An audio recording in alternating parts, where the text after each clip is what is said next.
ICSB ও ICMAB award অর্জনের সাফল্যকে উদযাপন করল ওয়ালটন। এ উপলক্ষে গত শনিবার রাজধানীর বসুন্ধরায় ওয়ালটন কর্পোরেট অফিসে সেলিব্রেটিং কর্পোরেট অ্যাওয়ার্ড অ্যাচিভমেন্ট শীর্ষক অনুষ্ঠানের আয়োজন করা হয়।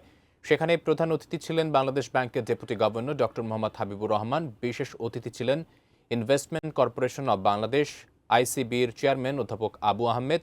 উপস্থিত ছিলেন ওয়ালটন হাইটেক ইন্ডাস্ট্রিজ পিএলসির vice chairman S M. Ashraful Alam, ব্যবস্থাপনা পরিচালক এস.এম. মাহবুবুল আলম সহ ঊর্ধ্বতনরা। স্বাগত বক্তব্য রাখেন উপব্যবস্থাপনা পরিচালক ও কোম্পানির সেক্রেটারি মোহাম্মদ রফিকুল ইসলাম। অনুষ্ঠানে কেক কেটে টানা 5 বার ICSB national award for corporate governance excellence এবং টানা 4 বার আইসিএমএবি বেস্ট কর্পোরেট অ্যাওয়ার্ড অর্জনের সাফল্য উদযাপন করা হয়।